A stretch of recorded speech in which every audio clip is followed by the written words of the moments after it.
Three, two, one. Let's Let's go! go! Yes, I am the host of the PvE podcast, Troy Tittlemeyer. I'm absolutely honored to share the screen with Andy Anderson today. Sir, you're going to be my co-host for the 67th annual SPWLA conference happening at Lake Conroe 2026 in the middle of May. It starts on the 15th with a golf tournament. You can go to the workshops on the 16th, the Saturday, 17th, the Sunday, and then me and you and a bunch of petrophysicists on microphones for 3 straight days talking about wireline log analysis and petrophysics. How are we understanding the subsurface? Thank you, sir, for joining this show. Thank you for putting this event together. It's an honor to share time with you. Please introduce yourself real quick for the PBE listeners.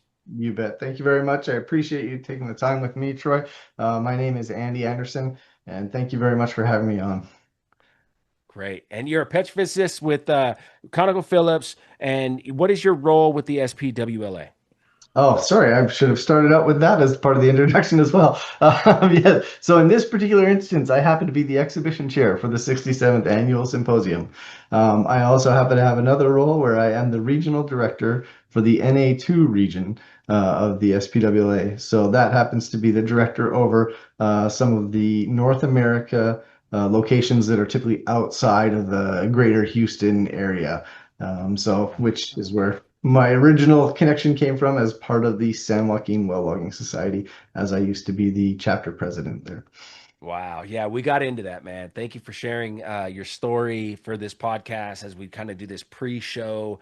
This big petrophysical thing is coming, but who was Andy Anderson? You're the co-host of the shows coming up, and I really appreciate you just kind of allowing me to just kind of hit you from every angle I could think of while doing this show, from the basics of wireline and what the basics of gamma ray and neutron density, resistivity. And we went through a lot in this show. Your background, your experience from going from service side into the operating side, and kind of what that transition was like for you.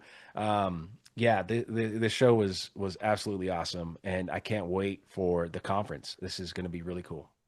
Looking forward to it, definitely.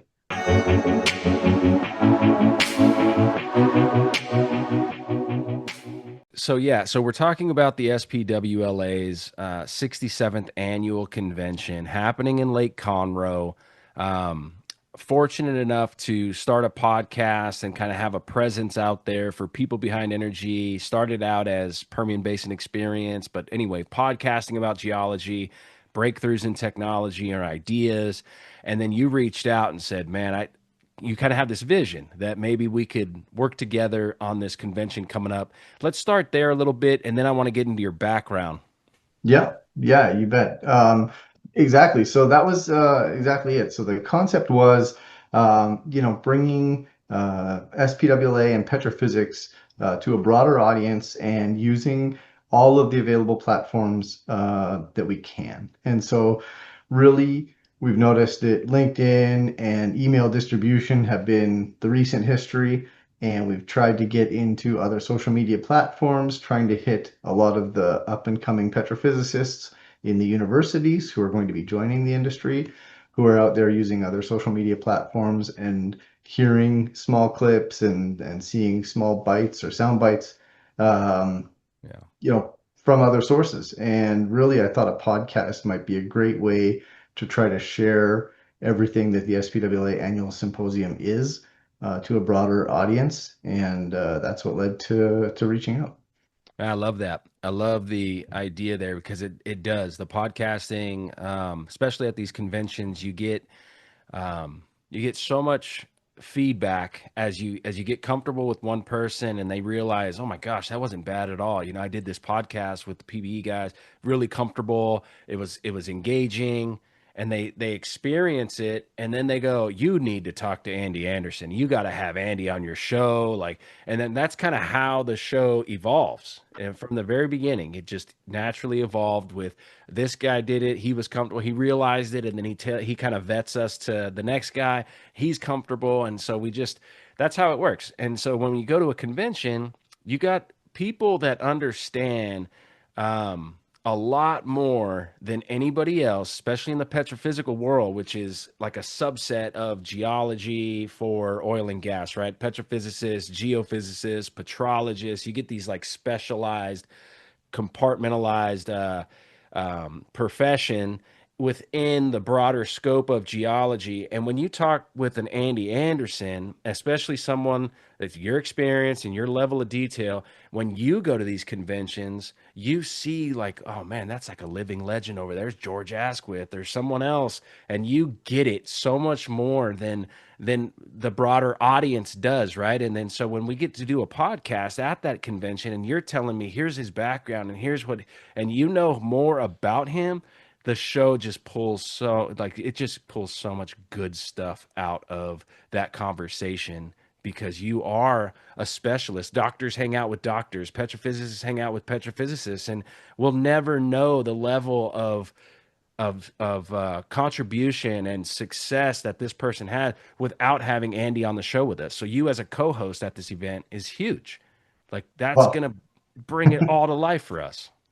I appreciate that. I feel like you might be overselling it a little bit. I'm equally grateful to be here, but I'm really hoping to hear from some of the folks that I consider to be the mentors that are still in the industry. You know, bringing the great stories and the development of the technologies over the years. I'm really hoping we can sit down with a few of those folks and hear some of those because I still consider myself as a person who has a lot to learn, and I think there are still some great Mm. folks out there to learn from. So, Man, there's levels to this. There's levels to every game, right? If you're a UFC fan, a boxing fan, a motocross fan, there's levels in every sport. There's levels in every profession, and you're very humble, and I appreciate that. But I'm looking at your resume as I stalk you through LinkedIn, and you got 12 years at Weatherford. You spent 6 months stint at Oxy, and then you 7 years at California Resources Corporation, and now staff petrophysicist at ConocoPhillips. So when you say that you're still learning and you're still like that's the mindset we all need to adopt and we need to have to be successful and to stay hungry and to stay motivated in our careers, like you have the right attitude, but your level of experience in drilling a hole in the earth, running wireline logs and technology, and dragging it back up that hole to measure its petrophysical anomaly, and then make sense of that and tie it to geology and tie it to porosity and tie it to saturations.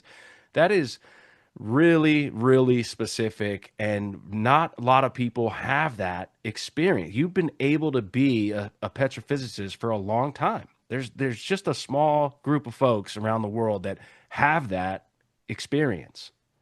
well, I'm very fortunate and I'm very appreciative of it for sure. So, How did it happen, man? Where did you get your degrees from? How did you become a petrophysicist? yeah, well, so my degree is in geophysics actually from the University of Ah, Calgary, and so it started out with actually an interest in engineering to get going, and that really quickly switched over to geophysics. I just enjoy the physics portion of it a lot. And I think what I realized partway through that process was I wanted to go into the field for a while. And so as I was getting close to graduating, I ended up taking some formation evaluation classes and some drilling and completions. And that led to, guided by a friend of mine in the industry who had that same experience, wow. that desire to try to experience that. And I was very fortunate to be able to do that. And that's where the wireline portion came from. And so I jumped into well logging on the open hole side and did that for 4 years in Canada. And that gave me some opportunities in order to head into the data centers and start down the path of petrophysics. Really spent my first few years in Calgary doing a lot of wellbore image interpretation. Oh, And wow. so I was really fortunate at that point in time to be able to take an international assignment and head to Dubai, which was a great experience for 4 years.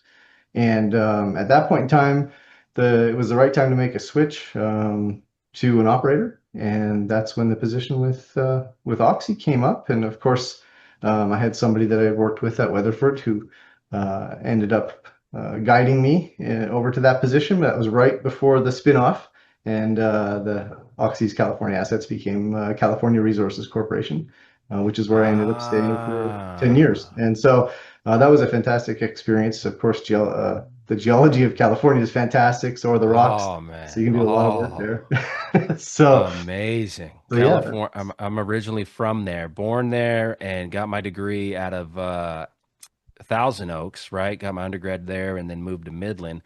California's geology is incredible. I didn't know that California Resource Corporation was a spinoff of Oxy. Okay. that's the yes. All the California assets stayed there as Oxy left California. Oxy was pretty good size, and then there was Era Energy in Bakersfield, right? That's correct. Yep. That was like a spinoff of Shell, was it? Era, which was I want to say a joint venture between Exxon and Shell. And I don't know what the right classification for that would be, I guess, but definitely independent, I guess, in the way it operated, it seemed, at least from the outside looking in. Chevron was there, of course, and then some other companies like Berry and some smaller companies still there. Wow. Man, how'd you like the streets of Bakersfield? You know, there's a big convention going on there right now for the APG. There is, yes. I've been seeing some posts with some folks that I used to work with online about that one. So I hope to Nice. have some great success. It's nice to have a local convention going on that's been done jointly between the SP and the PSAAPG, I guess it was. And so yeah, so it's I hope they have a great convention. I hope they were able to attract some folks because California can be a little bit isolated, I guess, from some portions of the energy industry. Yeah. And well, yeah, I hope they have a great conference. So Yeah. No, that's it's a good way to say that. California seems to be like the blueberry and a tomato soup bowl for oil and gas industry. To say that politely, it's like it's where so much understanding and development was spawned from and born from on just heavy oil and tectonics and how it plays a role in building reservoirs and like the geology and the progression of oil and gas since the early 1900s was so huge coming out of California. And then you slap on today's like political thing and like today's arguments happening where they're shutting down permits, they don't want new drills, it's kind of, yeah, it's a strange it deal. it's a challenging environment. Yes, definitely from a regulatory perspective. My understanding is there's been some great success, and I hope that there's some momentum there now, and that there's a bit of activity picking up. So obviously, I'm not quite as connected to it as I was, but but yeah, it seems like things are moving in the right direction. So.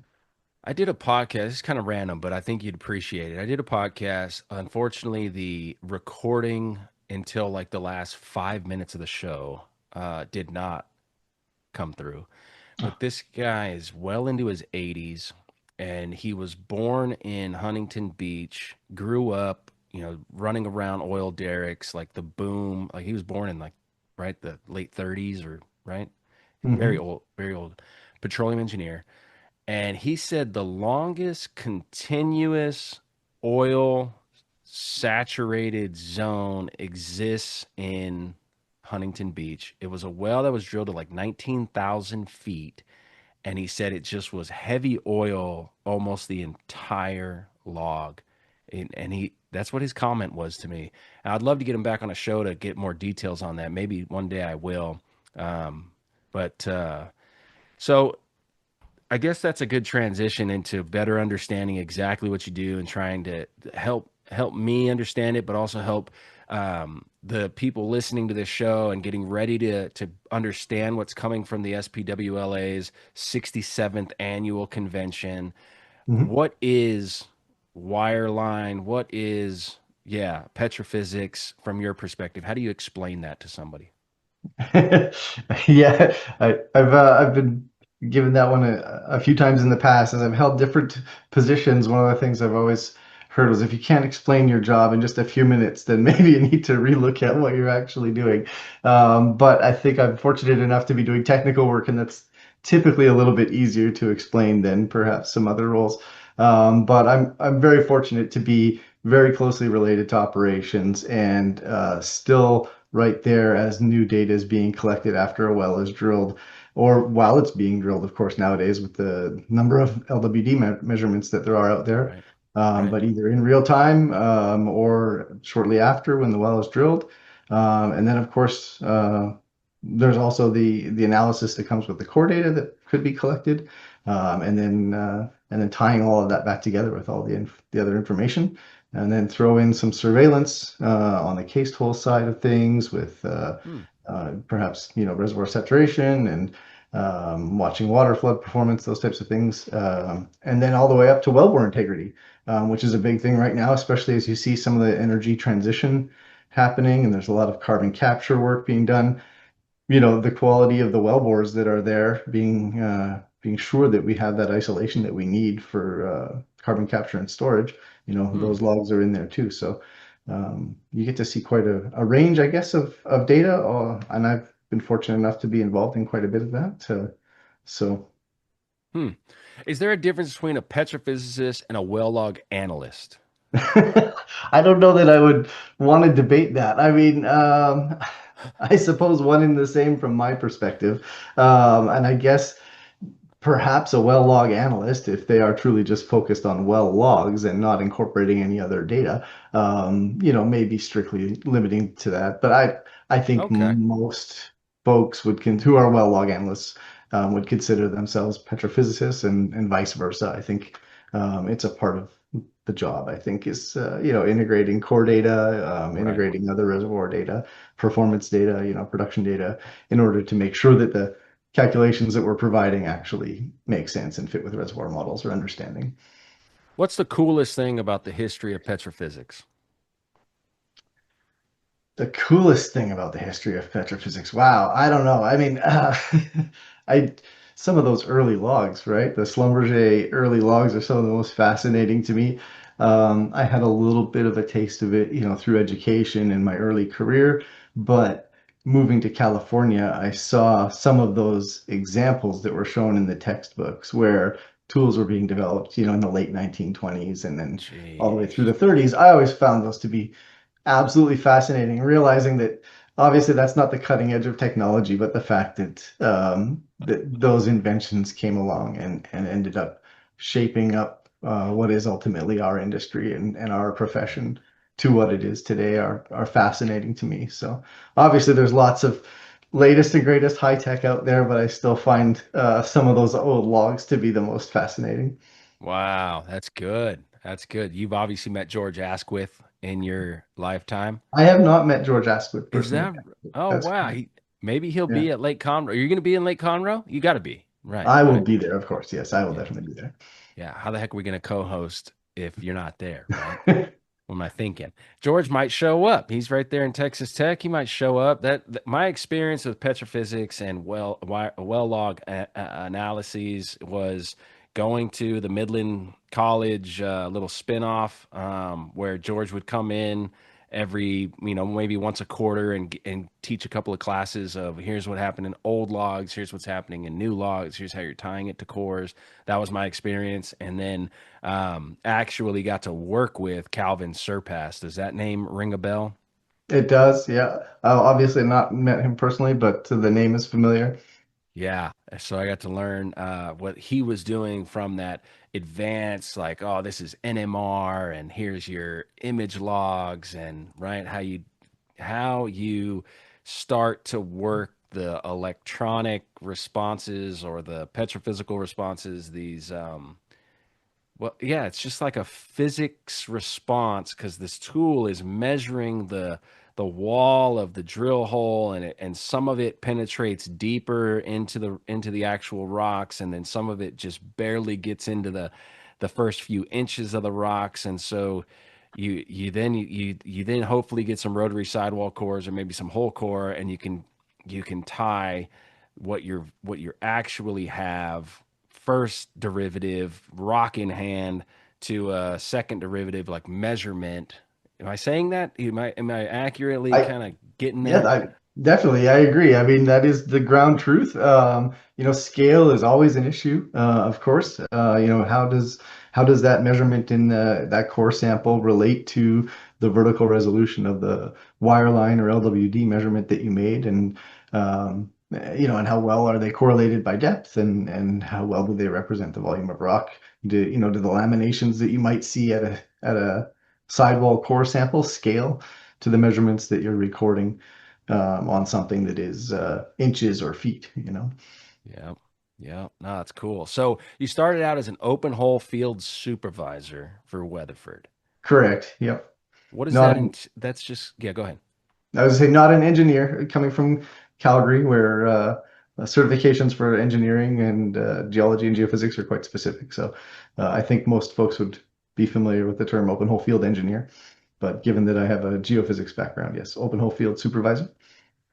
Open hole field supervisor. So there's an open hole somewhere. Weatherford's being dispatched to go measure something in this open hole. You are the supervisor that what shows up, or you're like running dispatch and making sure that the wireline engineers they got the right tools in the rig and they're, or what was that role like?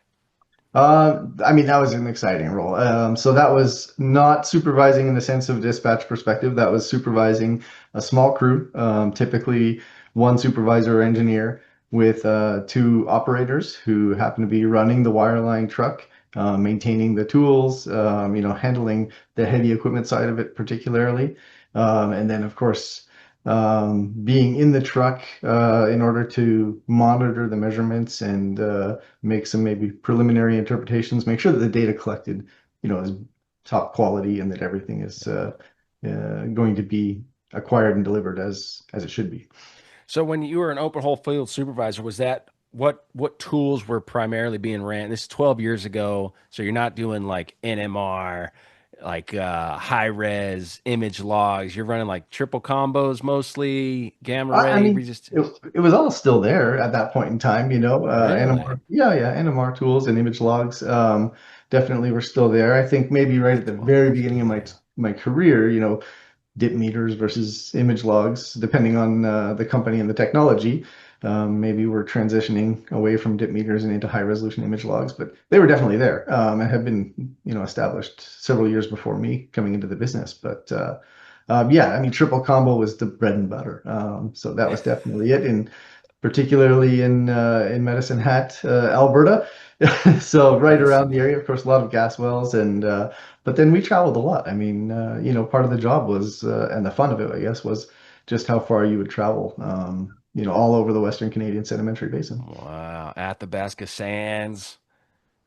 Yeah, definitely, particularly in the winters, when things perhaps weren't as busy in Medicine Hat, and the projects that kicked up north were really taking off. A lot of us would find ourselves up there for the winters.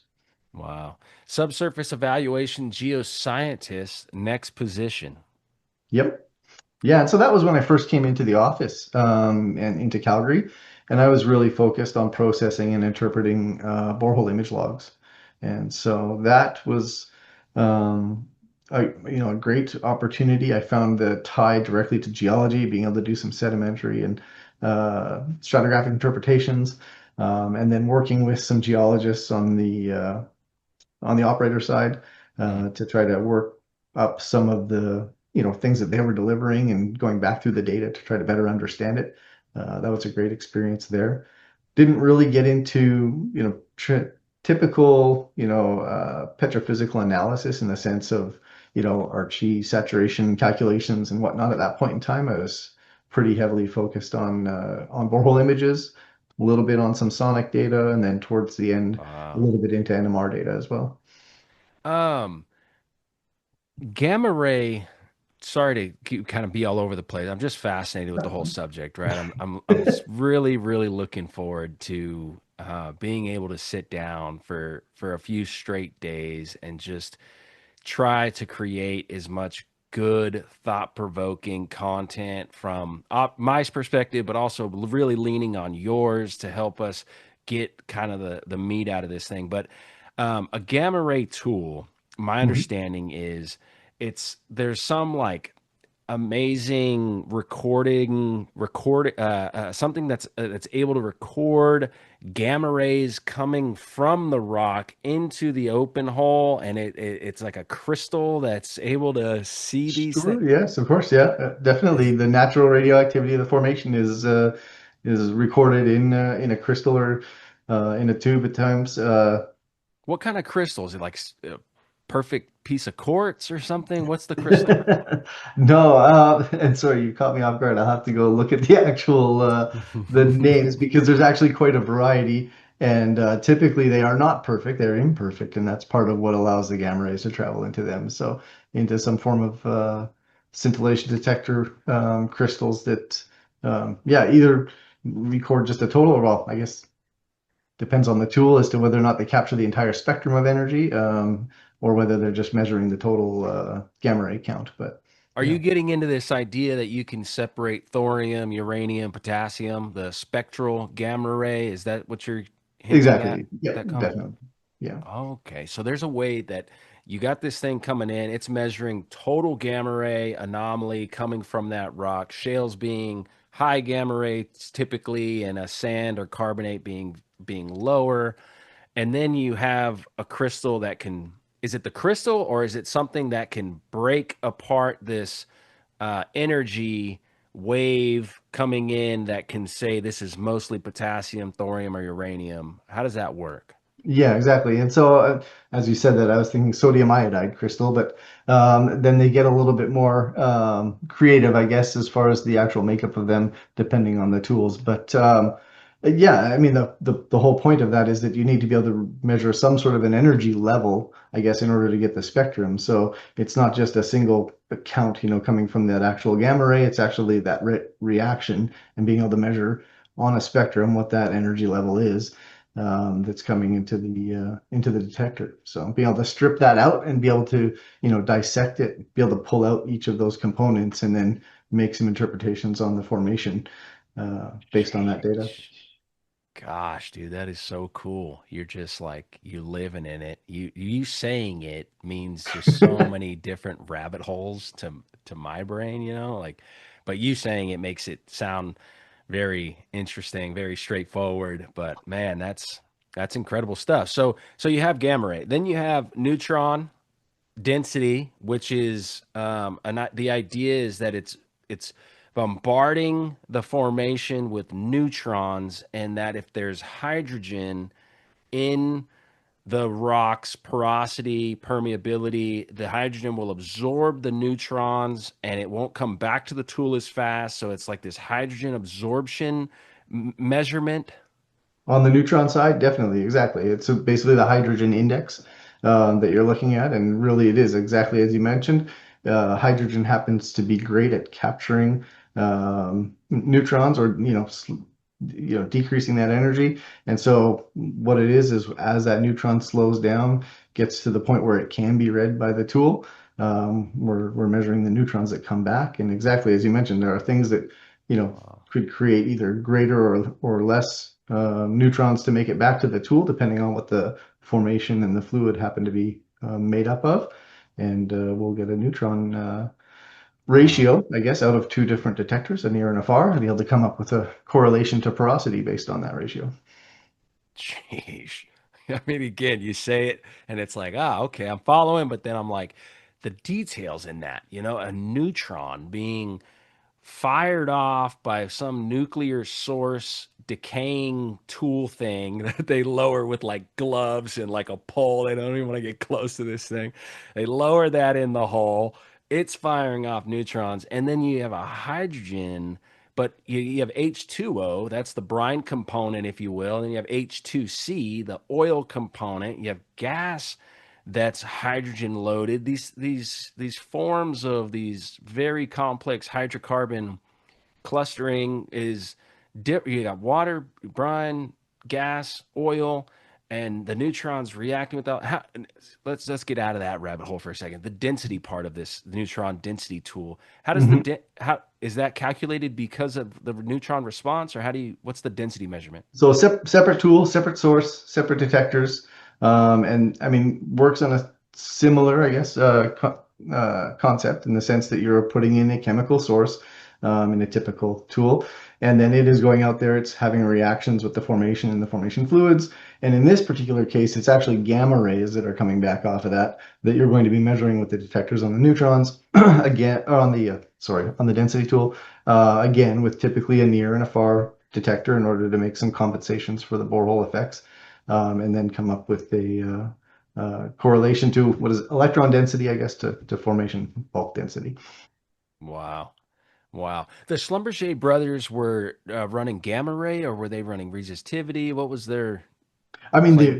the earliest logs that you saw back in those 1920 examples were really just spontaneous potential, SP, Ah, the and multimeter, resistivity, right? right? And It's so just just like a, looking at that current difference from some sort of a ground to the electrode down hole, and what we typically measure and correlate to permeability, I think at this point in time mostly, often shown in those old California logs as a porosity log, and then alongside the resistivity measurements that were made at the time as well. hmm. So, Yeah. Okay. So SP is like I always think of a multimeter when I think of SP. mhm. Um, it's measuring the ability of an electron to get from one side of the hole to the other. Well, you're really trying to complete that entire circuit, right? So, I mean, you have the tool making a measurement at the electrode on the tool, and then obviously it has to travel through the borehole fluid, so there needs to be some sort of electrical conductivity there. And really, it's kind of coming through as as you're going through maybe a difference in the shale to the sandstone, where you might have a difference in permeability, and those different effects that you're going to have on the electrons. You're making me think back to now to We got junior time. No field rush. engineer Yeah. logging class components of an SP measurement, right? Um, Love so it. which I should have off the top of my head, honestly. So, No, no, um, no pressure, man. This is just off the so cuff. um, Interesting. but yeah, Okay. really, it is. It's that naturally occurring circuit that is happening. Exactly as you mentioned, it's that potential. So. Very cool. Resistivity, on the other hand, is actually sending out a an electric source and a receiver, and it's traveling out and coming back to a receiver. And if the rock is very conductive or very resistive, that's now being interpreted as it's being disrupted by a fluid that might be more gaseous, or a fluid that might have more fresh water, or a briny water. That's going to affect the way that thing comes in. But what's interesting is and why the triple combo is so fascinating here is that if you don't have a good idea that that's a sand, that the resistivity is and how it's reacting versus a shale or a carbonate, I'm guessing you can just get all kinds of different responses, right, of your resistivity tool. I mean, definitely, I think that you need that combination of the measurements in order to truly understand what's going on.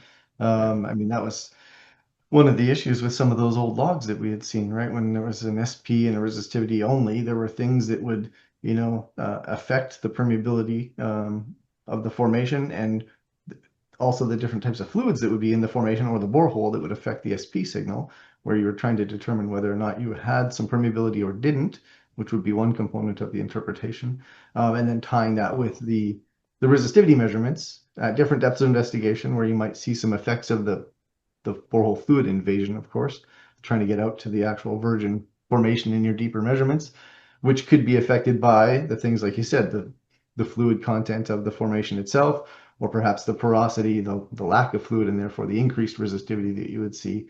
And then, of course, that rock type, the shales, which are typically more conductive versus, a sandstone or a carbonate. So, yep. Yep, I'm following. I'm gonna make a quick suggestion. We'll edit this out. Is there a way to angle your camera down so the top of your head's a little closer to the top of the screen? Because yeah, your name, perfect. perfect. Oh man, that's so much So while better. we're in the editing out phase, I'm gonna have to go back to my textbooks now and want to like redo the SP and tool theory stuff, which I should have had off the top of my head, right? Like, I mean, this is JFE stuff. You need to have all that known before you break out. It's like, I was Now like worried we'll about revisit. trying to capture the details of the conference. I was like memorizing who the speakers were or what the groups were going to be, and I was like, oh man, and And here I should have am pulled out going. my JFE book from field open hole field engineer school. Oh man, hey, look, no pressure at all with that, and you'll obviously get full control of this and what goes out. All of this is actually maybe we send it out as like a pre-show, us getting to know each other a little bit as host and co-host for the show. We can edit some of this down, but then it's the last bit of this, which we're already at 5:45. Um, we'll jump into the conference, the themes of the conference, kind of what you're really looking forward to, what's really changed throughout your career. That seems like we're really heading in that direction from a wireline and well log analysis point of view. Like what is the future of petrophysics, that kind of stuff. But anyway, not to throw you off, it's all just so fascinating to me that you have so much experience doing this, and I just I want to try to capture that and learn from that and think of it right. Well, I think you have quite a bit of experience with log measurements as well. So definitely, I think obviously the tool physics portion of it is something that I enjoy from the service company side of it. You do spend a lot of time understanding log measurements based on tool physics, and that's key. And I think these conversations are a great reminder of just how important that actually is, right? I mean, we do a lot of interpreting data and having the fundamentals of the tool physics down. That's key to understanding the calculations or the interpretations that you're providing. Yep, perfectly said. That's exactly where I want to always hang in on.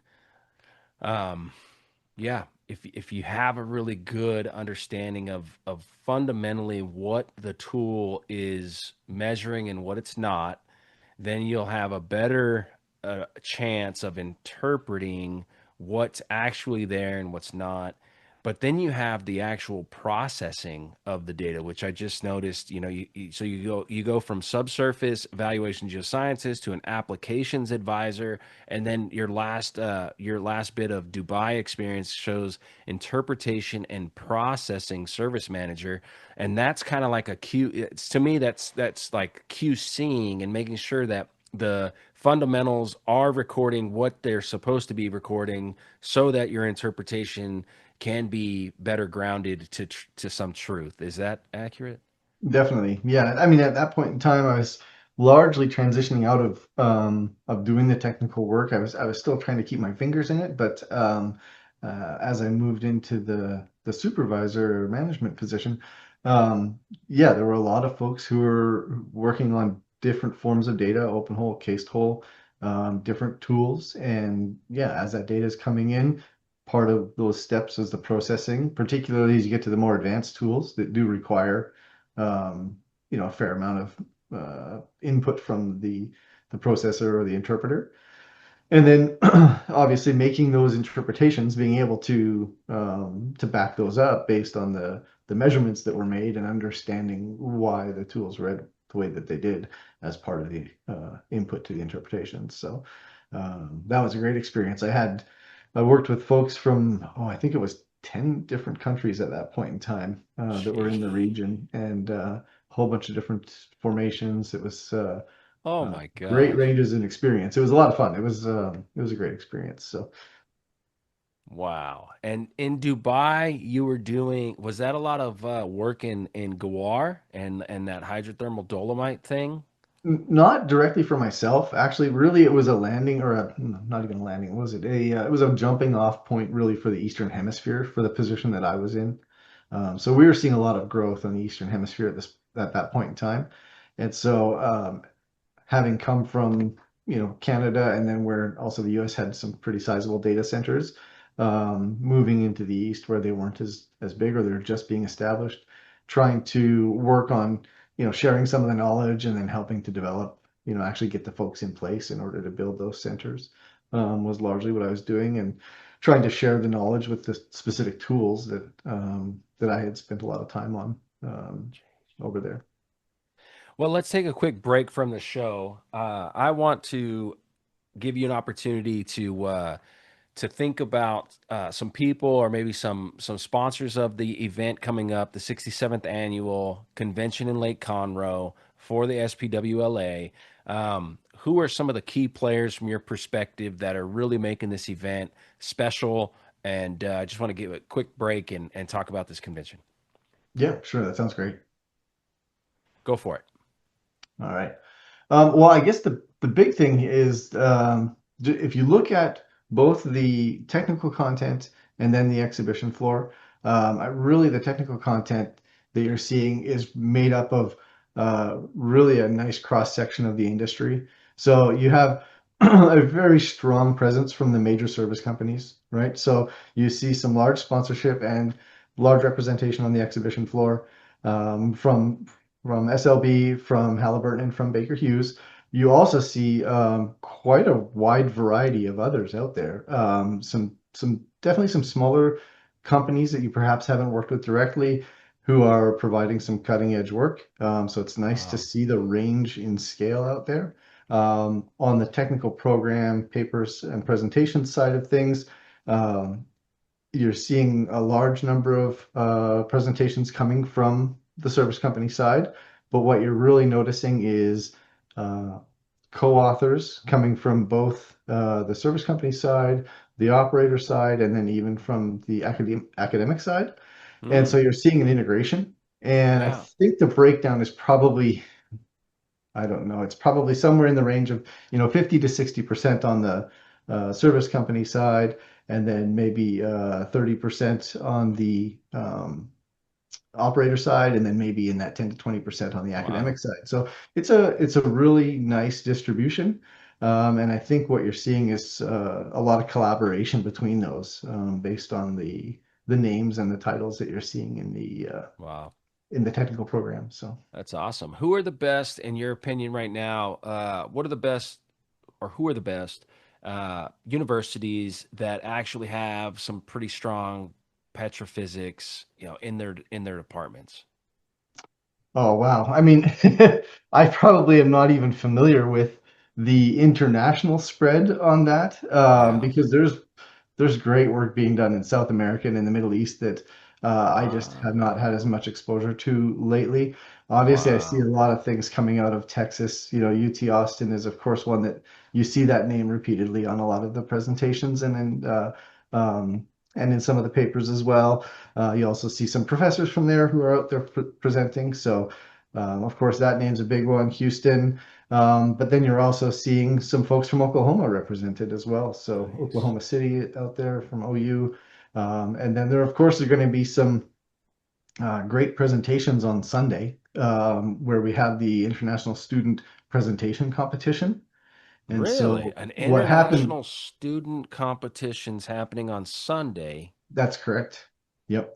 I haven't heard about this. Tell me more. Yeah, so each of the individual student chapters held their own contests in order to try to select the best presentations. And the winners from those then go to the international competition. And then the Really? top are selected, and those will compete at the actual annual symposium on Sunday. And so there's great representation from across the globe at that. And there were, I was very fortunate. I actually was on the committee to evaluate those, and there was just some great papers. And so, there was more than just what made it into the final competition that were absolutely fantastic. So Wow. it Were was you great a to see. judge? Sorry, Were you a judge? I was a judge. That's correct. Yeah. Wow. So are you familiar with the IBA that the AAPG does? I've been watching some of the LinkedIn posts recently because I've seen some of the awards been given out lately, but Right. I'm not that familiar with it.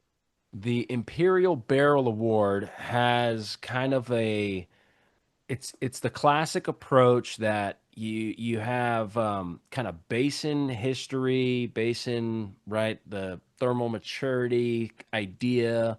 You need a source rock of some kind. You need a reservoir of some kind. You need a trap. You have timing of migration. So you have kind of 4 or 5 students that are trying to explain how a basin or geologic unit is being made over geologic time that would make a commercial oil deposit. Oh, wow, that's fantastic. So petrophysicists are a big part of that, and I was involved in this program with UTPB one year, and we brought in um, Kenny's his last name. I can't believe I'm forgetting his. Gosh, this is embarrassing. I haven't talked to him in a long time, but he was with EOG for a long time. He was at the EOG at the time. Maybe still is. Ron Kenny. Ron Oh, Kenny. Ron Kenny. Yes, I used to work with him. Ha! No kidding. No, yeah, we worked in Weatherford together. Oh man, Ron Kenny's awesome. And he showed up and said, "Okay, I'll help your students with some petrophysical stuff." And so that was cool. That was really cool because you get this data set and you're trying to then go, okay, here's some maturity data from Rocky Val paralysis. Here's some stratigraphy that you can get from maybe some outcrop work that came in. Here are some petrophysical wireline stuff. Like, whoa, what are we going to do with that? And here's some geophysics. And then so when he came in, he started helping the students kind of think about how you take what data you have and start trying to make lithology calls, porosity perm calls, saturation calls, some of these fundamentals that we need as geologists that can leverage what the petrophysical piece is trying to give to us and how it fits into the geophysics and how that fits into the geomorphology of the basin over time. It was fascinating to be a part of that, and seeing how petrophysics fits into that. But you guys have something that's subset of that. You're just a competition all about petrophysics. So where did that come from, and what are these students actually doing with the data? Oh, yeah. Geez, I don't know that I know what the original year of that was. I want to say 2015, but it may have been before that, as to when it originated. But yeah, I mean, I think the poster presentations and the opportunity to have interaction with students has been, long-standing, right? I mean, I think that getting involvement with the academic community and folks who are going to be coming into the university, I mean, or coming into the industry, sorry, from university, all the way. Oh, geez, I'm blanking on the word for it now. All of a sudden, um through all of the internships. Sorry, that's the word I was grasping for right there. You know, has been a big thing in the industry, and so Yeah. really, I think that the focus has been on formation evaluation, really trying to get again into that depth that petrophysics really brings and what the SPWLA brings to the profession itself, and being able to get some of the new ideas out there. And I think the best cases are those case studies where you put everything together, which sounds like the IBA, you know, putting together a bunch of different disciplines is a fantastic concept. You really like to see that, even in your petrophysical work. But the root of some of the new technologies, the new concepts, going right into the universities where folks are thinking these things up, and perhaps they're not actionable yet, but the Mm, concepts are being developed. I think it's fantastic. There's a lot of work going on, of course, in the AI space, the machine learning space yeah. that comes from academia as well. Um, I yeah, I think that it's a great opportunity just to get new ideas into the industry. Yeah. Yeah. That sounds like it. Sounds like it. Before we get into your transition between service company Andy Anderson and operator Andy Anderson, I w- I'm going to read a couple of quotes, staying positive with Andy Anderson. I want to get a little bit more about the person as we're becoming close friends. Maybe not best friends yet, but we're getting there. We have co-host opportunity coming up at the SPWLA 67th annual symposium. So I want to kind of get behind your some of your philosophy as a person with all Okay. your experience. So, and that's what this is all about: staying positive with your energy and your focus. So, tell me when to stop. Tell me when to stop. Okay. There we go. Being great someday starts with being great today. Being great someday starts with being great today. It's a You good have, quote. okay, you have to be willing to do what most won't do in order to do what most want to do. Another good one. Those both of those are fantastic. I'm glad you think so. Now, thinking back about your wireline days, you being willing to do what maybe most won't want to do, which is I'm willing to travel to any part of Canada right now to get wireline experience. I don't care what formation it is, what basin it is, how cold it is, right? You were willing to just get out there and get experience as an open hole field supervisor or the subsurface evaluation. You just wanted to get that experience. That is that am I I mean accurate?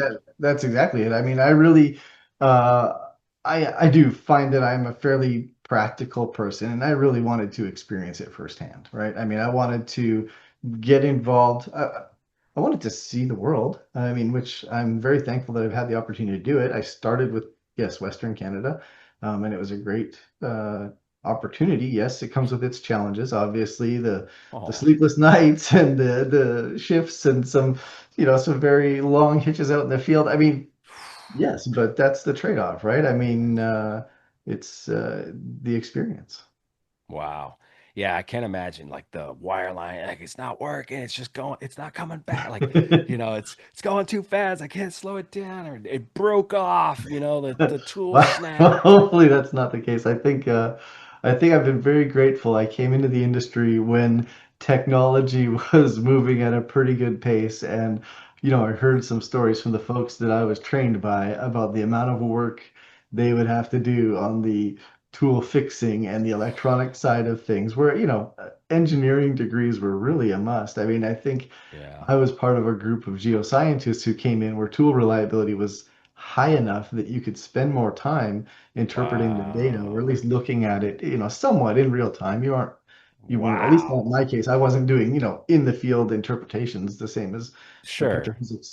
But petrophysicists you back in office were, but you at you least got weren't to see it. soldering wires together and trying to figure out, how to put this thing together to even measure the dang There were formation. a few times, yes, but not nearly what I think the industry or the job required in generations before mine. Wow. Isn't that something? All right, last one from the same page. See if it rings a bell for you.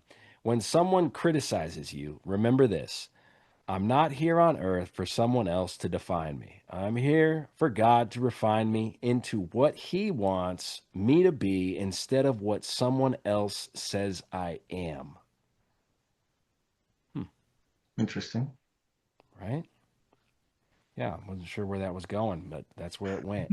I think I'm a fairly reflective person, so I don't know that I necessarily let things like that define me, but I definitely have a habit to of taking them to heart and seeing how I can improve from them. So I think a lot of folks out there, do they hold themselves accountable to a lot and to a high standard. So you Right? see a lot of great folks in the industry who exemplify that. Right. Thank God for that, man.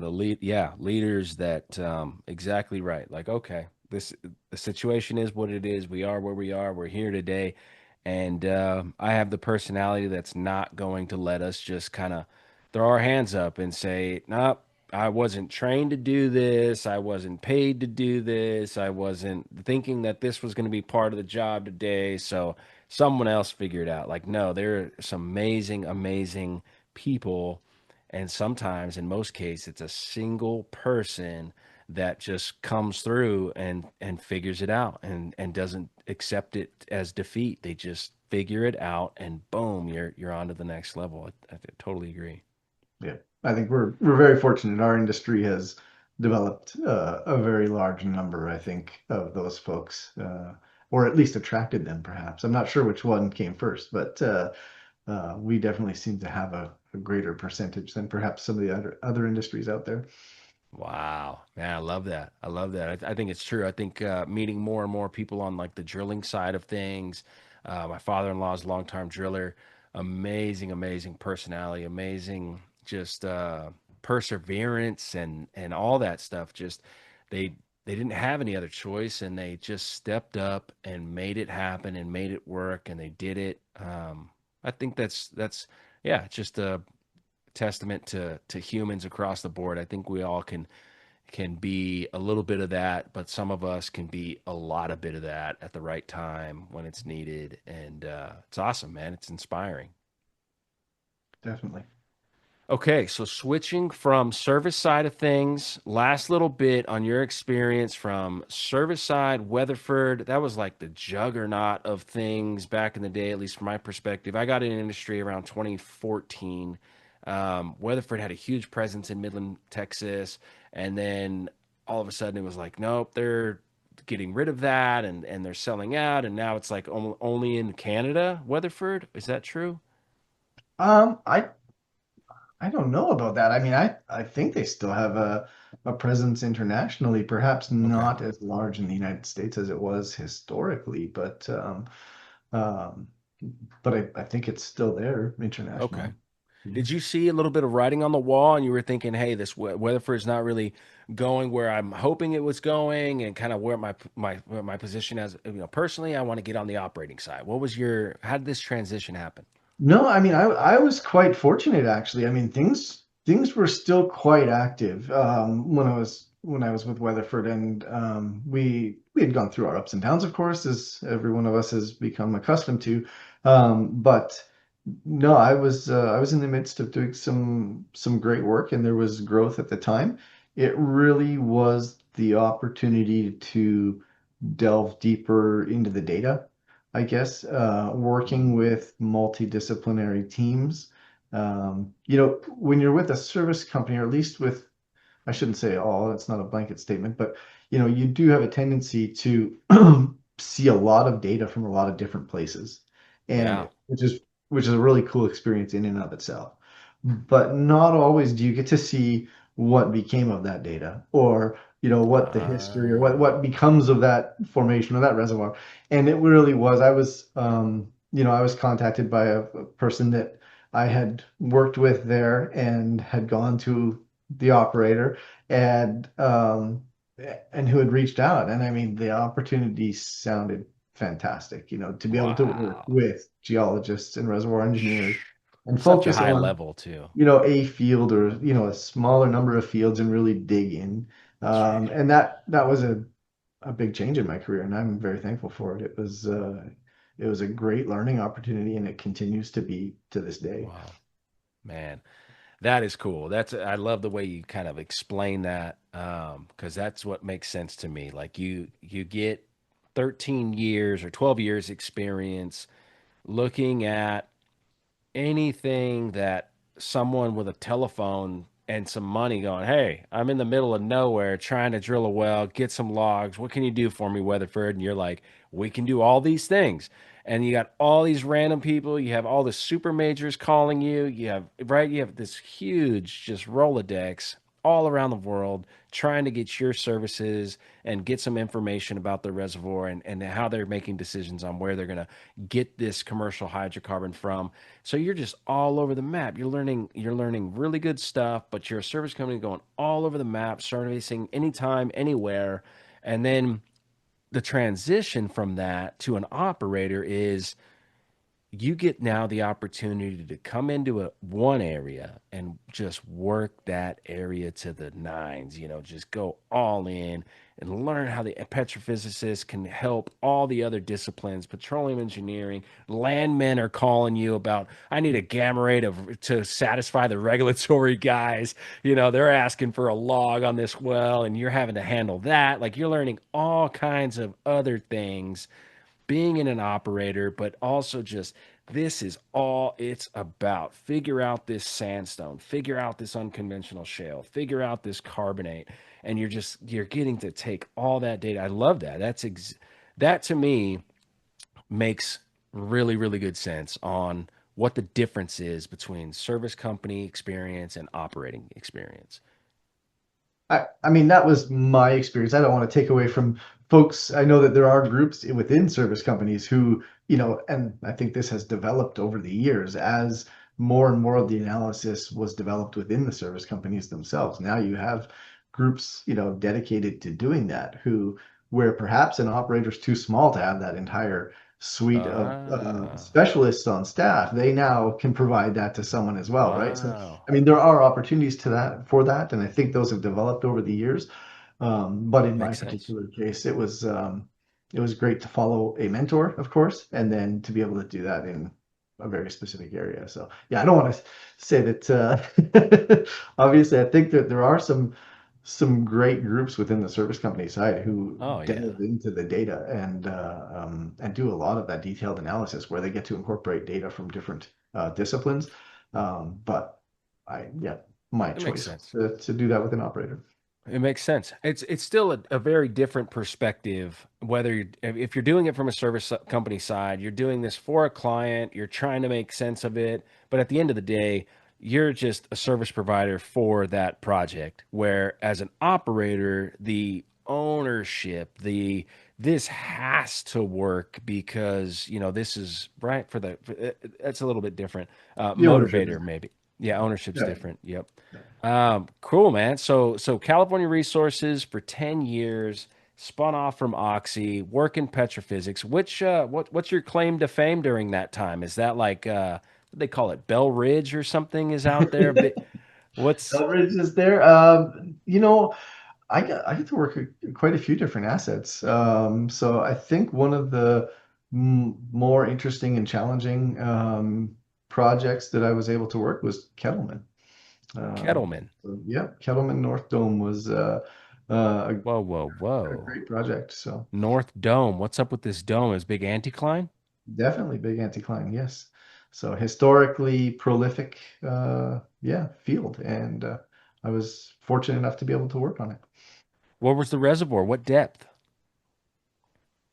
Um, I mean, none of this is, I guess, confidential in that sense. There's enough public information out there about it, but the focus was on the Tembler Formation, and I think that there were there were multiple stratigraphic units that were produced historically, but the Tembler was the first encountered at North Dome and the most prolific, and so it was Wow. also the most challenging because I think it had been worked the most, and so trying to solve that one was challenging. Very large field, I think. Trying to remember. Sandstone, Yeah, carbonates, sandstone. Yep, sandstone. sandstone. Nice, very nice sandstone. But in a geographically large area. I think the length of the field, if I remember right, is something on the order of 17 miles long, and so Wow. um, with a lot of historic data, but not a lot of recent data because it was a historically produced field. So that was one of the challenges in California was dealing with older data and limited modern data. Wow. There's a certain amount of information you can collect about the rocks, but it's very difficult to to understand the fluids and the migration of those fluids over time if you don't have recent data. So it I can be bet. challenging. I bet. You getting to work any serpentinites? No, serpentinite is a I huge did part of not. No, I've there was some folks down in Long Beach who definitely worked that more than I did, but I did not personally work those. wow. Man, that's so cool. Yeah, I And mean, it there's some cool rocks. I mean, right, if you're familiar with California and you get to work that's any of the diatomites, or the or the quartz phase or CT phase. I mean, uh, it's something I just never seen before in my life. When prior to moving there, right, I didn't know what porcelainite was. That was a not a thing that I was taught in some basic geology no. classes in Calgary. So. This is a reservoir. It's filled with oil. It's filled with, massive porosities, things that were, in those diatomites that were just in ranges where your solistoclastics just don't go. So it was a good experience. Wow. It was very interesting. Wow. And your last stint moving on, ConocoPhillips, staff petrophysicist up in Anchorage, Alaska. How cold is it right now? That's right around freezing, actually. So I'm still working on my Fahrenheit conversions. So as a Canadian, I still think in Celsius, but I had the warmer temperatures nailed down from my Bakersfield experience, and now I need to, adapt the scale for the colder climates in Fahrenheit. So yeah, it's right around freezing right now. It was melting over the last week, and we just got a dump of a few inches of snow last night. So Golly. it's interesting. So it's a little bit Yeah. reminiscent of home. It's definitely more like Calgary than my other locations have been. But Wow. it's been a great experience so far. Wow. Yeah. Melting in Bakersfield to freezing in Anchorage. Yeah. And that was just a year ago, huh? Yeah, not even. We're just coming up on a year in May, actually. So it's Wow. definitely a fresh move. So a recent Wow. opportunity. Right on, man. Well, cool. Let's transition the last bit of this show into the reason we're even talking in the Hmm. first place.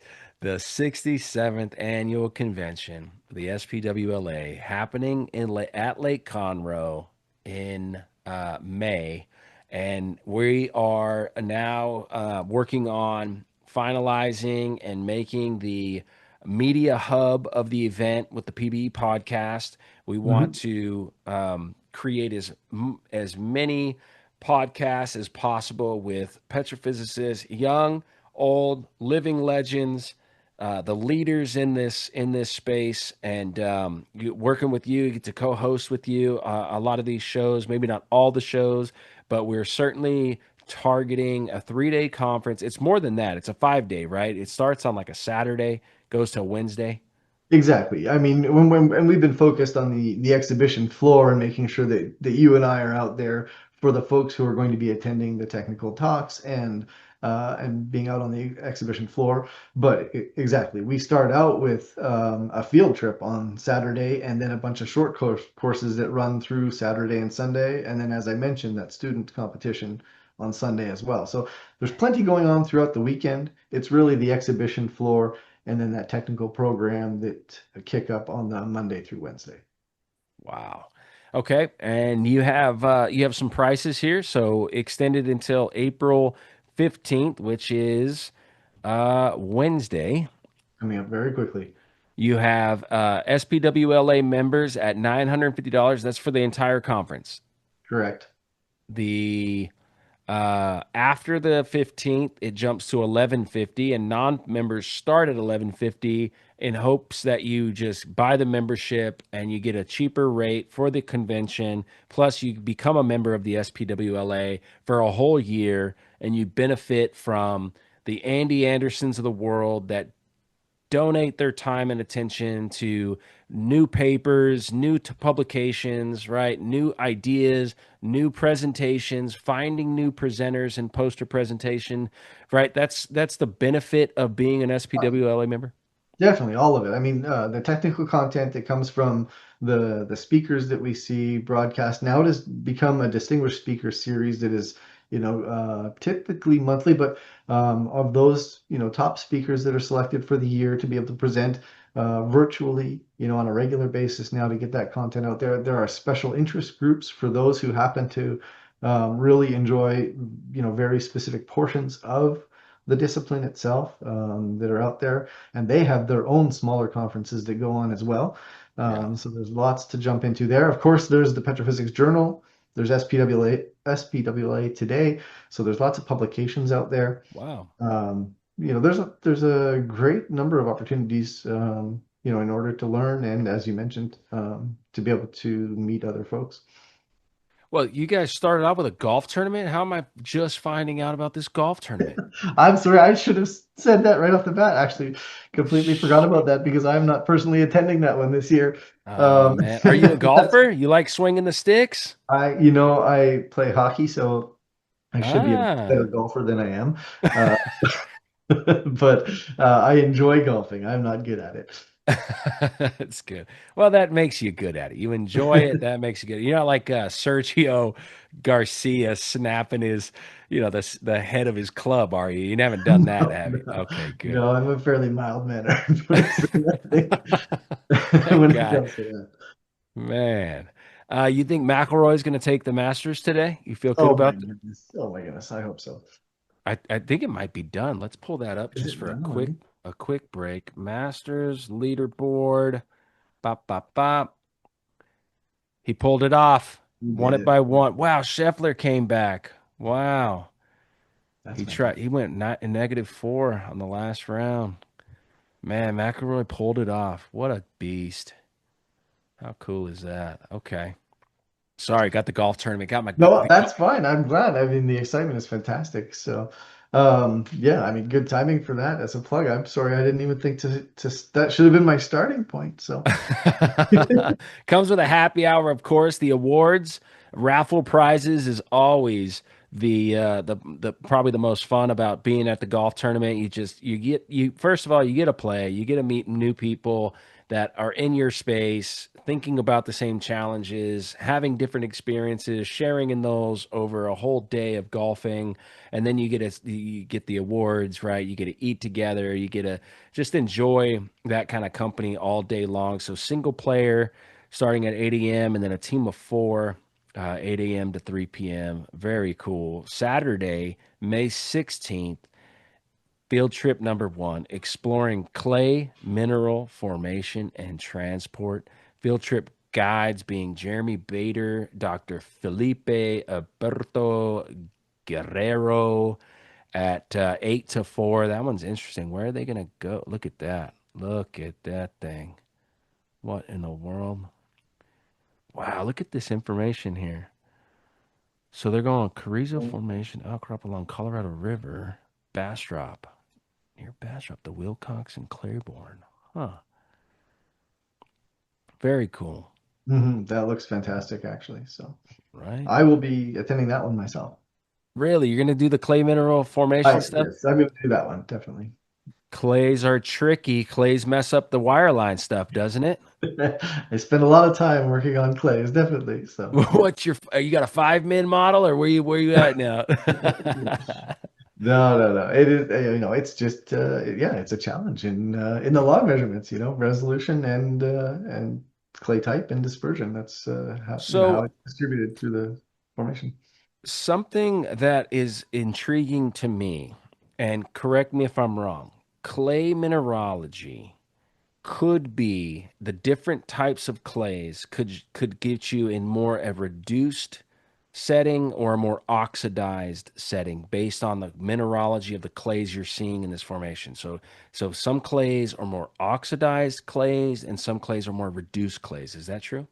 Yeah, I mean that's I think one of the plots that you typically see come from even just the spectral gamma ray with its three components in order to try to differentiate those two different environments.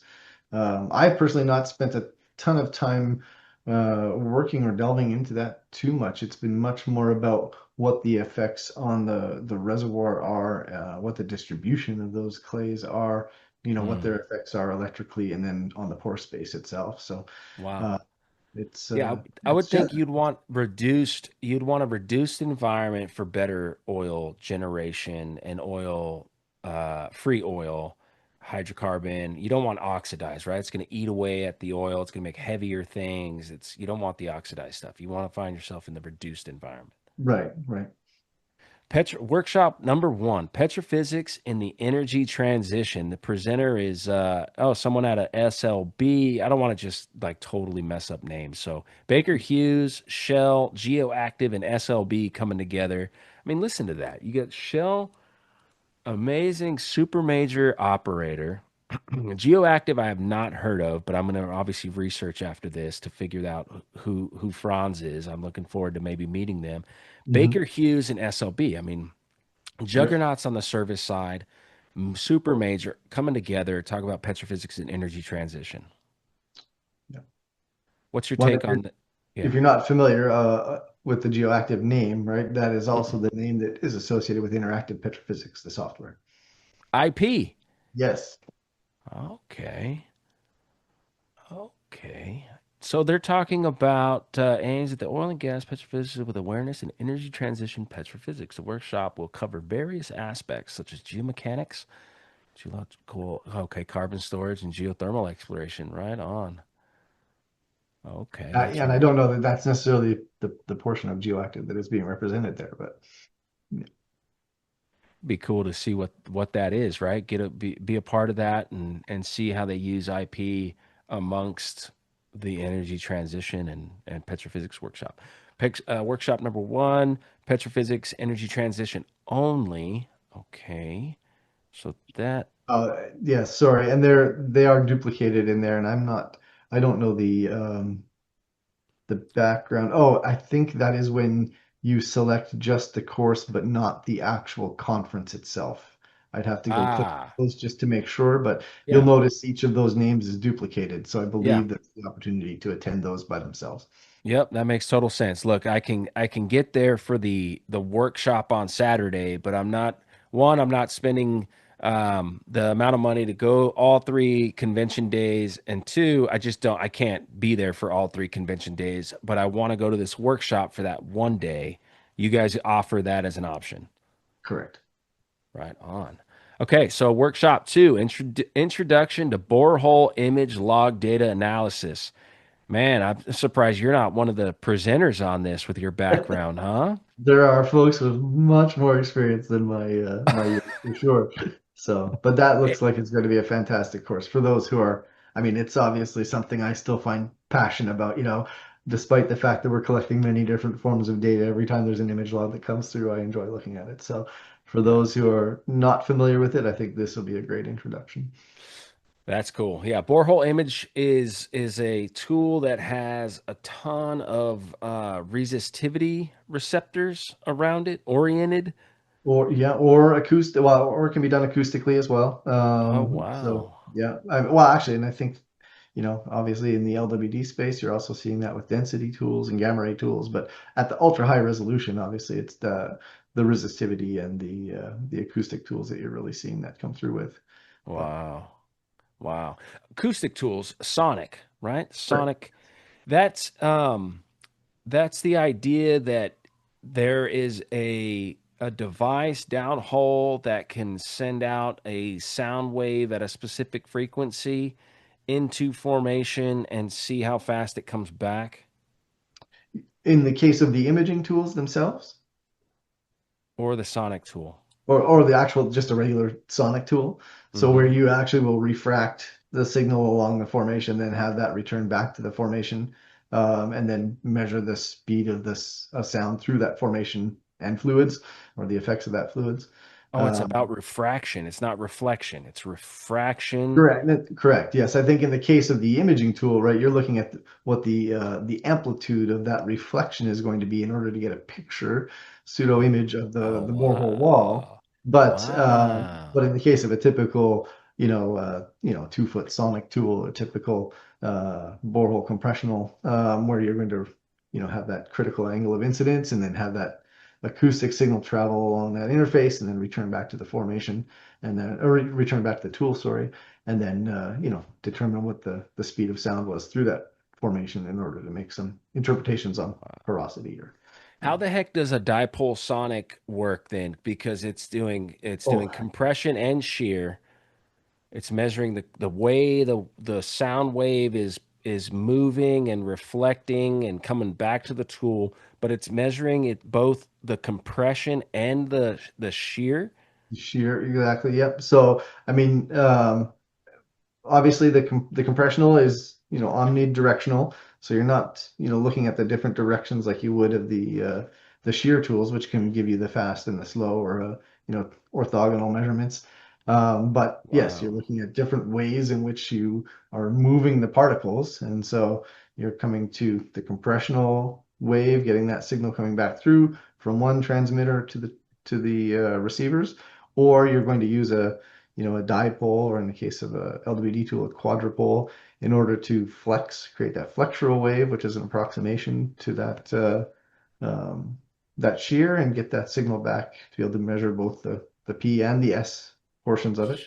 And there's a, I mean, I'm He's definitely not an acoustic expert. There's so much more in tool physics we could jump into with some of the industry experts out there. Hopefully, we can maybe flag some down and get into some good conversations.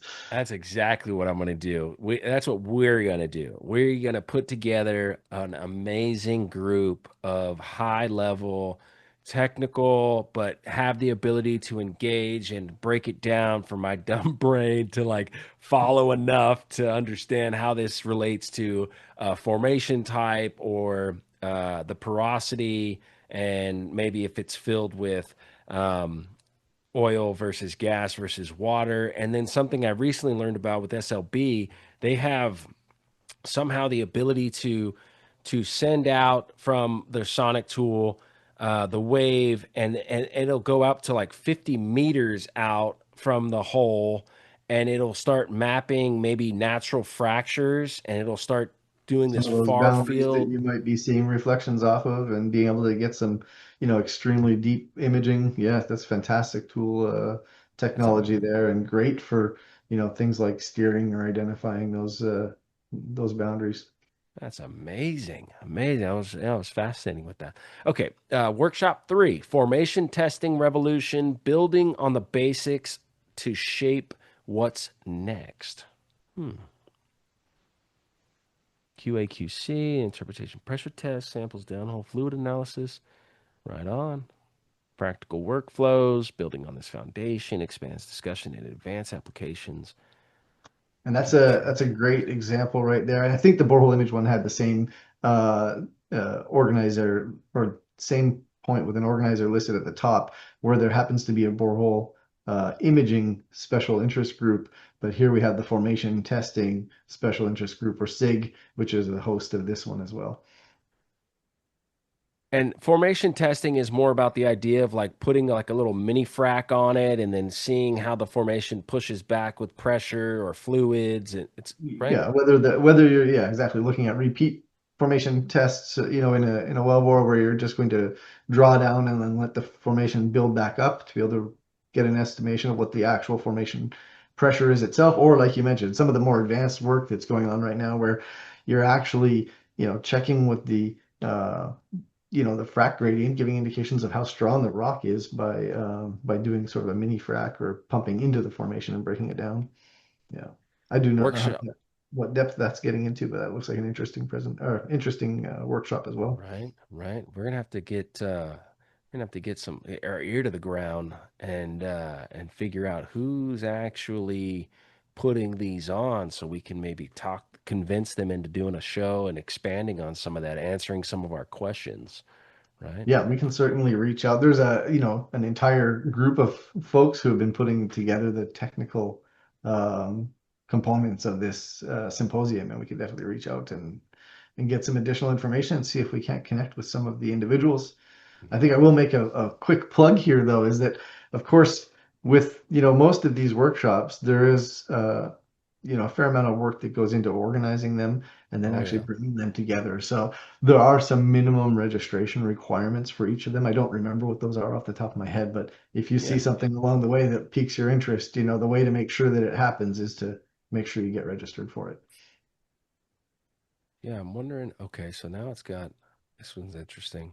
I was gonna Oh, look at that. Comes with the full blown. Look at that. Mhm. Oh man. I've done a podcast with this guy, I believe, Javier Miranda. I think I We have have. some great opportunities to be able to meet with him at this symposium. He has agreed to be one of our guests. Yes.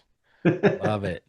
Love it. I thought it was going to tell me like how much it's going to cost or anything like that. But obviously, if you sign up for this reserves, resources, storage, estimation, aligning, what's PRMS and SRMS stand for? Oh, it says it here. Let's see. Yeah, Petroleum Resource Management System and mhm. Storage Resource Management. Okay. Man, that's a big deal. Right on. You got to pick one or the other though. They all go from 8 to 4. It's a tough decision on the workshops for sure. Trying to get one per day. That's pretty cool though. You got Sunday back at it from core to wellbore, understanding NMR, LWD, and its relationship to wireline and core NMR. That Mhm. one sounds really good. Yeah, you can have some heavy hitters right there in the world of NMR. Some of those names might be familiar to you. Wow. Man, I love that. I love that. No, they're not very familiar to me. I know NMR and the idea kind of behind that ish. That's it's like a super magnet that's coming out back through the tool and then it's being able to measure like a change in magnetic field T1, T2 distribution, and that's related to pores and how that might be, yeah, the shape of them, the size of them, and maybe what's filled if it's oil, gas, or water. Right. Is it? Yeah. Polarizing the hydrogen from the primary magnet as the tool goes by, and then hitting it with a radio frequency, which tilts it, and then watching how fast it goes back to random, right? Is basically what you're doing is trying to Wow. measure that decay. And then, of course, it's the hydrogen that you're polarizing. So, of course, that gives us indications of what is typical in formation fluids. And of course, there are interactions with the pores, right? I mean, if you have these giant pores and the hydrogen is free to interact on its own, obviously, you can align it and tip it and then allow it to go back. But if it's a very small pore and it actually has an interaction with the pore wall because it's, you know, either an electrical effect or whether it's just a lot of pores and it's getting that effect of being lined up with the formation wall, then it's going to relax, go back to its orientation very quickly, and you can get differences of what the pore throat distribution might be, whether they're Wow. large or small. And then, of course, if the pore throats are all the same, then perhaps some indications of what the fluids might be. So, very interesting tool for sure. Wow. Now you got to run a ditch magnet while drilling so it sucks all the potential iron out of your drilling mud cake so that it doesn't affect the tool. Have you heard this? I have not had to deal with that. I mean, I've never I don't think I've ever had so much iron in the drilling mud system that that has been something that we've had to concern ourselves with in the signal. So, or it has been done and that has not been really an issue. Yeah. Yeah. They got to put a ditch magnet in the mud sumps that the all the the shakers, the possum belly of where all your cuttings are going. You put some ditch magnets in there, and you got to clean them every hour and get your iron off of the magnet and get them back in, and it's just sucking all the potential iron in the mud cake as possible so that it doesn't affect the tool's measurement. Interesting. Yeah. Yeah, right on. That one's a good one. I would love to stop in on that one. And I Mhm. will be heading out there on Sunday. That's the plan. Perfect. Obviously getting set up and doing our podcasting with everyone on Monday, Tuesday, and Wednesday. Workshop 6, replacing radioactive sources used in nuclear logging, current state and potential future. Wow. Huh. What are they going to replace it with? Cool. So Workshop I mean, I think we'd have to click on that to see exactly what technology we're speaking about here, but whether you're talking about, generating the radioactivity or whether you're talking about tools that can make measurements without having those in there. uh, remains elusive. The proposed Mhm. workshop will bring together major stakeholders in the technology secure. So, adequate attendees with basic alternatives, their advantages. Using include potential use of AI for source replacement without regulatory mandate. Huh. Very interesting concept. Yeah. And very important, obviously, with the regulatory environment. Yeah. Yep. Workshop 7, applied machine learning for formation evaluation from logs to images. Are you a big AI machine learning? Are you just all in on that? You're like, hey, I got a log, chat GPT, what's it telling me? I wish that it was that easy. You could just throw it in there and get an answer that you could depend on every time.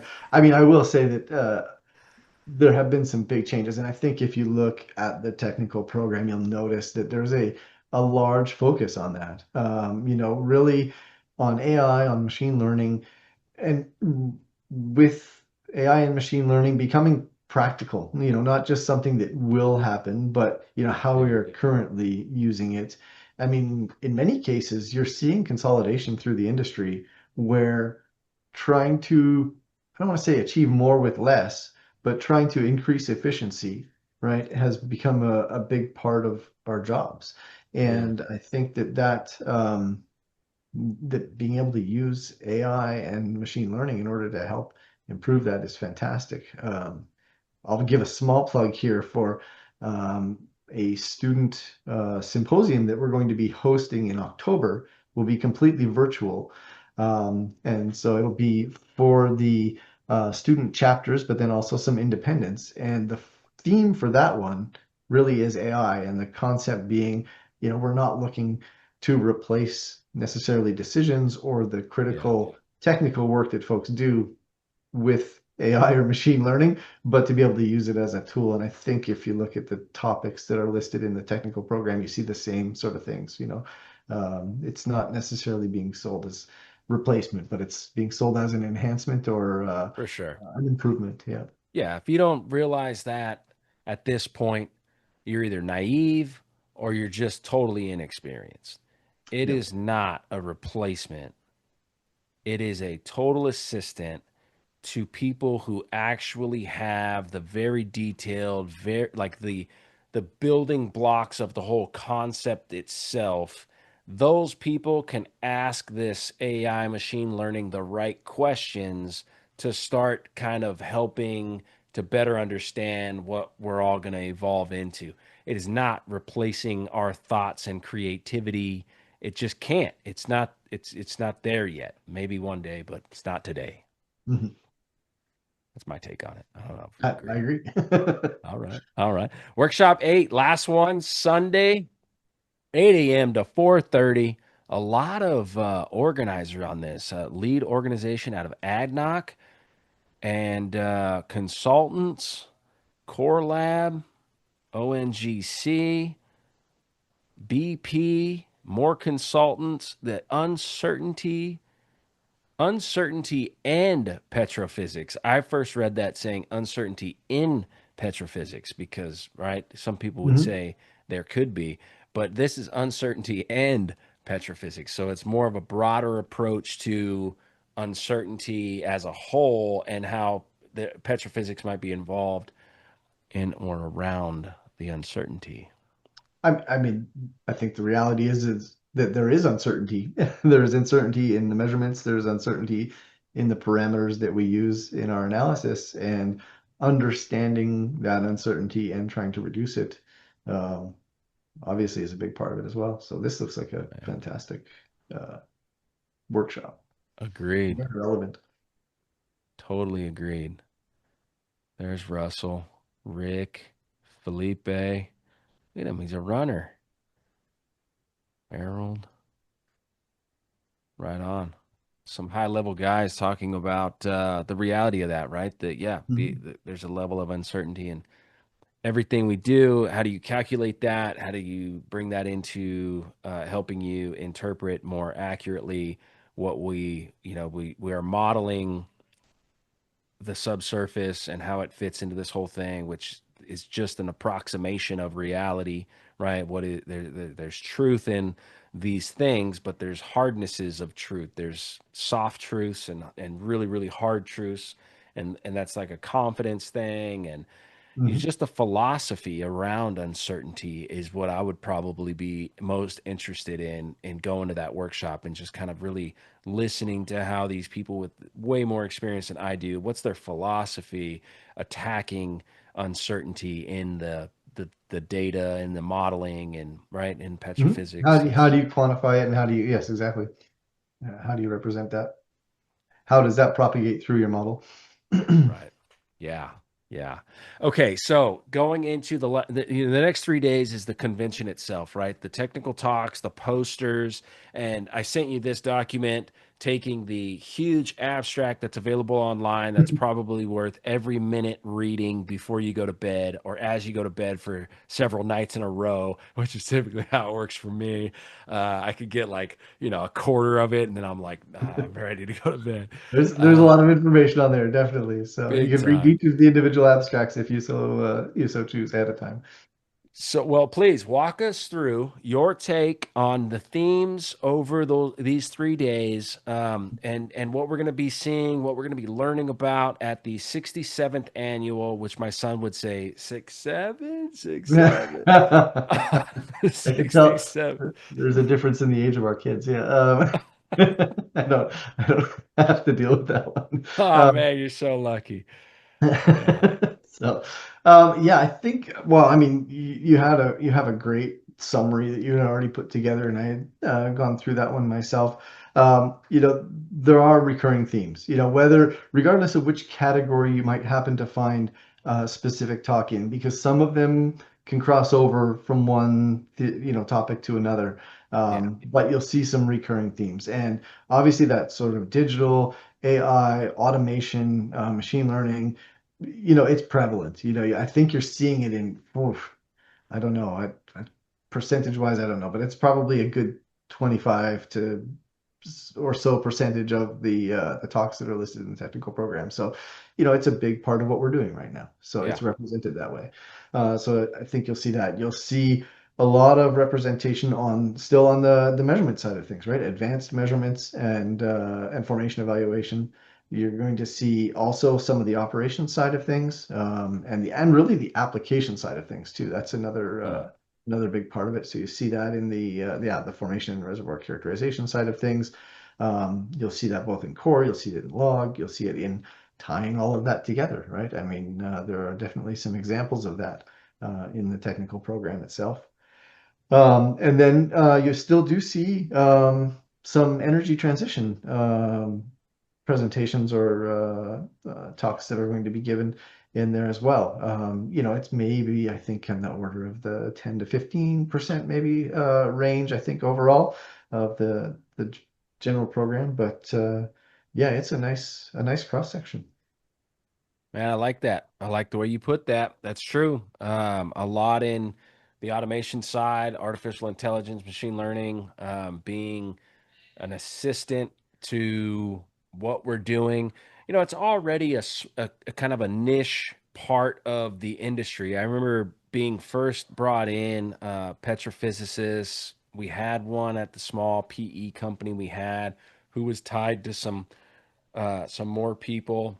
And then eventually I get to work with Calvin Surpass, who was very well known in the Midland community, the Permian Basin community, of what his contributions to a lot of kind of tool development and how it correlates to core and what you're doing there. But I think the exciting thing is the niche, if you call it that, of petrophysics in oil and gas is going all in on, okay, if machine learning, AI, automation, if this is all coming and this is where it's all kind of going, well, let's be on that wave. Let's not fight it. Let's welcome it into the 67th annual convention, and let's hear everybody out on this, from academics to operators to the service companies. How are we all really thinking about this, and who's Mhm. having any real major breakthroughs here? Definitely. Yeah. Cool. Cool. Obviously, formation, evaluation, reservoir characterization, that is Oh, the like, staple. Yes, exactly. right, the staple. Yeah. Well said. Well said. That's never going to go away. Machine learning, AI, automation, maybe that's a flash in the pan. We don't know yet. We're certainly intrigued by it. It should be seen as an amazing tool that could be very, very productive for us. But one thing that's not going to go away: formation evaluation, reservoir characterization. That's the bottom line that's the heartbeat of petrophysics. Definitely. That's where we're trying to get to. Exactly. Cased hole techniques. That one's interesting. You have all these well bores over 100 years that were cased, cemented, and they're never going to get drilled again. You'll never get another open hole log in them. But how much can we get out of cased hole? Right. I mean, and as you see here, there's a wide variety of ways to look at that, right? Whether that is from the formation evaluation perspective, whether we're seeing what changes there are to the formation or to the formation fluids themselves. We have obviously not just the, pulse neutron tools and, making those I guess, more classic, I guess, cased hole log analyses. But then we're also seeing things like fiber and having distributed measurements along the wellbore that we're collecting data, over longer periods of time, not just that instant at which we were, either shut the well in or we're flowing the well, say for a production log or something like that, where it gives you a snapshot of things that can be collected over a longer period of time to give Wow. indications of performance. That's fantastic. Obviously um, on the CCS side of things, we're digging into a lot of new monitoring concepts. We're using the same technologies and the same analyses, I think, or at least the basis of them, in order to try to apply those to, a new energy space. So, Yeah. Yep. And emerging technologies and regional studies, kind of the last bit, and that's cool. I'm definitely interested in getting your take on. You've seen, and you know it better than I do. NMR has been around, image log's been around a lot more than I thought. I thought that was a little bit more recent development, but no, you're like, yeah, it's been at least 10 years, 20, 15 years, whatever, right? Putting them down hole and making sense of them, and now we're advancing it even more. So what is that? What is that? What does that look like? right. What are the latest and greatest technologies? Definitely. Shaly sand. Oh man, the elusive shaly sand. How cool. Well, man, if you got anything else more to say for the intro show of the 67th annual, or we can get to recording the intro of our show. Yeah, I think I mean really the last thing I guess that I've noticed is that there's a really nice tie between what we see in that technical program to what we see on the exhibition space. And I think the nice thing about the SPWLA conference in general, it's very focused, right? It is, a Yeah. great depth, specific to this discipline. And you get to hear the latest and greatest, or get some insight on a case study or a new technology in the technical program and the presentations, and then head on out under one roof to the exhibition floor and be able to talk to the folks who are developing the technology, or who were involved in the case study or something like that, to be able to, really get in and ask those questions. So I think that's one of the great things about the symposium itself. Uh, Well said. Well said. I was looking for the floor plan. Where is Oh, that? under the if you go to the annual symposium, and then you go to the Yep. And then under the exhibition tab up at the top, and There there it is a is. brochure, and it has There not it just the floor plan, but it is. also has the exhibitors who are confirmed. Oh yeah. Okay. Nice. There we go, as it updates. And so obviously you see the locations of where the technical sessions will occur, where the poster session area is, and then where each of the booths are.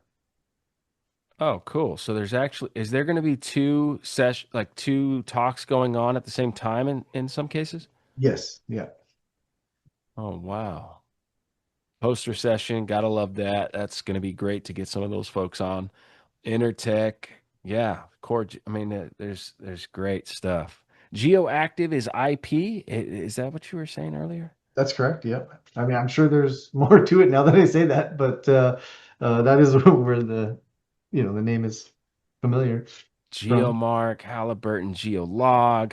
This is going to be cool. Cordax, Baker Hughes, of course, SLB. Oh man. And where are we going to be set up? Do you have that on this map by chance? I do not, but you'll see that there's sort of those hashed out front entrance area. We kind of cleared some space, and the registration is over on the left. So Okay. we are going to set up over there. Okay. Oh man, that's fantastic. You got the technical sessions. So you walk into these doors and then you just a seating room, big screens, that kind of idea, right? Correct. Exactly. You get through here and it's the big exhibition hall out here, coffee bar in the back. Mhm. Nice. Whiskey in the very back. Just kidding. Cool. All right. Well, this sounds really good, sir. Well, that's fantastic. I agree. I Totally agree. appreciate Yeah, I appreciate you bringing us along. This is definitely a new thing for our society, and it's quite exciting to be honest with you. I'm stepping out of my own comfort zone, but I am thankful for your guidance, and you'll have to continue to just pull me along to the entire conference here. Well, I think it's going to go really well. After spending time with you over the last hour and a half, almost 2 hours now, it's going longer than I thought it was. I really appreciate you taking the time, reaching out to us, and allowing us the opportunity to get there, learn from you and the community that you're so proud of and honored to be a part of. And it shows, man. It shows your dedication back to the SPWLA. You have a family, you have your career, you have everything going on, and you're still turning back and saying, hold on, let's put this conference together. Let's get sponsors. Let's bring in a podcast company. Let's tell this story. Let's get this information out there.